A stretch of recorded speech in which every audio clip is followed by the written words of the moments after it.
How many are veterans here? How many Navy? Navy. Navy. Yeah. What do you know what they say? Six. The Navy's just like the Army, but for smart people. Hey. It's off the Army Navy. Be quiet. Yeah, so I served in the Navy. I was an aviation bosun's mate hammer. I worked on the flight deck of an aircraft carrier, drove a fire truck. That was my job. So I drove a fire truck on the flight deck. And for you Navy guys, you're all about to cringe because I did the unthinkable and I went in undesignated. And so I had to work my butt off to get up there onto that flight deck to do that, you know. So I first found out about the Sentinel group because I was driving a 1973 F-100 pickup truck, headed to go get gas. Of course, the gas gauge didn't work, you know, the name of the truck was overrated, and I ran out of gas.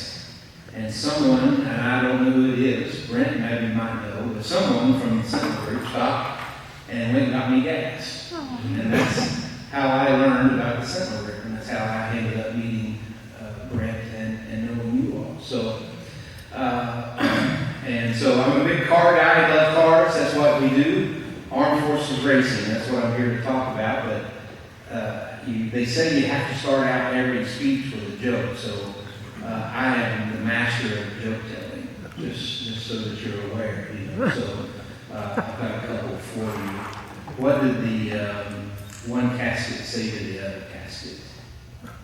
Is that you coughing? See? Absolutely the best joke in the world. Yeah. Funny. So, all right, enough of the bad jokes. So, Jeff Lambert, United States Navy. I am the president of Armed Forces Racing. We're a nonprofit organization here that was established in McConnell, South Carolina in 2017. We got our 501c3 status in. So, what is Armed Forces Racing? It is an organization where we do drag racing experiences for veterans. So you can come out to the drag strip, jump in our car, we will give you rides down the track. And if you act like you got some sense, then we might teach you to drive and let you drive. Some people choose to do that, some people don't. But we work out at Shadyside Dragway. That's where we were out of. We did some at Union last year, or year before, sorry. But you can get in the car, we give you a ride down the track, you have to wear a helmet and a jacket and all that kind of things, and we video you, and if you scream, everybody will know. You know? So, but how I got started was, most of you all, don't need to tell you this, but when I got out of the service, I really didn't understand, it's a big in-my effect of that, right? You know, it's just a thing. So, when I got out, I just didn't know what to do with myself. Somebody wasn't telling me when I had to go eat and go to the restroom, or, you know, the head, as we say in the Navy, and I just didn't felt lost for a long time. Could never find my purpose or my mission. And I thought, well, I love drag racing, so we're going to do this. And so I got a bunch of veterans together, and we all showed up at the shop, and we had a 92 Mustang GT donated to us, and we built a 2-seat drag car for our training. And just in our tagline is mission, purpose, and camaraderie. So we have veterans come over to the shop all the time, and they work on cars and build on cars, and we give rides. And then we also have our driving program where if you do come out and you start to enjoy the rides, we will teach you to drive our car. And then so that was how we got our start. That's what we started doing. But then it turned into something more. It turned into the veterans were showing up at the shop wanting to learn to weld. They wanting to learn to do body work. One would show up with an engine and say, "Can you help me build this engine?" So I can't tell you how many engines we built for veterans. Actually, we haven't. We teach them, make them build it, but we teach them to do that along. Chris Williams here is one of my friends. He's with us here. He's the cowboy in the front.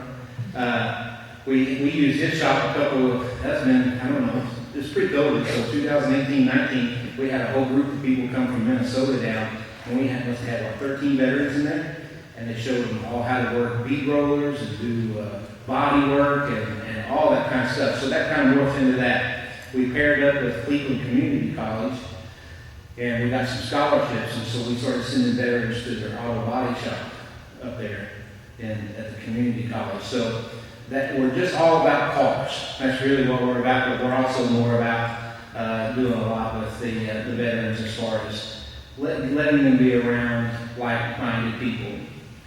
Some of the other programs that we put together in the past, we got with the VA and we got all the blind veterans. Let me tell you something about a blind person that I learned. We took these blind veterans, 100% blind, we took them to the four-way drag race up here in Charlotte. They can tell you more about what's going on around you than you will ever know if you can see. That was amazing, that they could understand what was going on with those cars and couldn't see them at all. It was amazing to me. But we took them up there, they gave us a suite, had one of the greatest times, and so we try to do things like that for the veterans as well. So now I own a company called Greasy's Garage, and I work on cars, and veterans show up just about every day.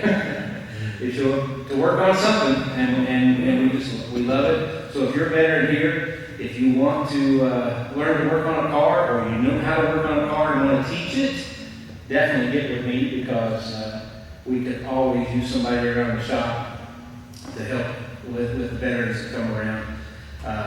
Also, we're looking for someone, because there's just two of us to do the ride-along program, so I'm going to throw this out there. If anybody is interested in volunteering, and they've got some driving experience, and if you don't, we'll teach it, that wants to take over that ride-along program to teach veterans, we're looking for some people, because we're just so busy that we can't keep up with that part of the program anymore. If you come to my shop, you'll see why. There's got to be at least 6 cars sitting there right now. So, and also, if you're a veteran here and you've got something you want to work on, bring it out to the shop. We'll teach you how. Okay? All right, so I'm going to open it up if anybody has any questions for me. Where did you say your shop is? It's in McConnell's. Yeah. Yeah, it's technically not inside the city limits, but our address is McConnell's. We're about at the end of Brattonville Road there on Chester Highway. Yeah, right there. Yeah. How long does it take to become a driver? Like if you teach somebody how to drive? Yeah, sure. So you can come out 3 or 4 times with us, 3 or 4 weeks. We'll have you driving down the track. Yeah. The burn act's the hardest part. So how that program works is what we do is we start you out what we call a crew chief. So we treat it just like the military. You have to get qualified in each section to get signed off. So the crew chief, that means you're outside of the car. So you're going to stand outside of the car, you're going to learn how to pull the car into the water box, because now if you learn to pull the car in the water box, you know what's going on when you're inside the car, right? So pull the car into the water box, help them pre-stage and stage, and so you learn all that, help them get it lined up straight down the track, they teach all that, because you're kind of the safety guy as a crew chief. So we teach you to do that first, and then we give you rides, and then we'll take you off in the back part of the property where the track's not, and then teach you how to stage and pre-stage and do a burnout and those kinds of things up there. So in 3 or 4 weeks, you could be driving the car. Wow. Yeah. And it's not a super fast car, and it's on purpose. Yeah. When I say not super fast, it's faster than a street car. Right. But it's not as fast as a drag car. Yeah. Yeah. I mean, as most drag cars are. Yeah. Yeah. Now that's not what you're interested in. Yeah, we have a blast. I especially like it when the spouses come out. So if you come out and you're the only veteran that night, bring your spouse with you, because we'll give her a ride too, or him a ride, or whatever. And they absolutely, I think they like it more than the veterans do sometimes. Yeah, so burnout's the funnest part most of the time for most people, because we'll get some smoke rolling inside the car and make them have to open the door to get the smoke out. Yeah, so it costs us a lot of money in tires when you do it that way, though. Yeah, so but me personally, I have a 1930 Model A Ford car, Model A sedan. It's a 2-door sedan that I built last year, and I put a 4 flathead V8 engine in it, And my wife and I had the car built, and 6 weeks after we had it built, we took it on a 1,000-mile round trip vacation. Wow. We drove it up to Knoxville, and then back to Pigeon Forge and all that, and it was something. It was quite a ride, because most people got wrecked us all the time, going beside us trying to take pictures. Yeah, you know. We were sitting at a red light, quick story, we were sitting at this big, huge four-way stop there in Pigeon Forge, and there was a car stopped in the middle of the intersection, and the guy got out and took a picture of my car. and if you remember, you know what it's like. You know how crowded that place is. I can't believe that just 10 people just didn't get crumpled up in that car right there. But that's the way it looked. We were pulled up at a red light down there once, and the guy that was 2 lanes over from us, he got out and asked everybody if they'd back up so he could get a picture. So, yeah, so it was a fun time. And then I just built a 32 Ford, just got finished painting it, and now we're getting ready to do the interior and all this stuff and things like that. So there's always something to do around the shop if you're a veteran, you want to come out and hang out with other veterans and work on cars. All right? So, all right, Rick, I'll turn it back over to you. They didn't like the joke all that, but I was Do you have a card? I do, but I didn't bring any with me.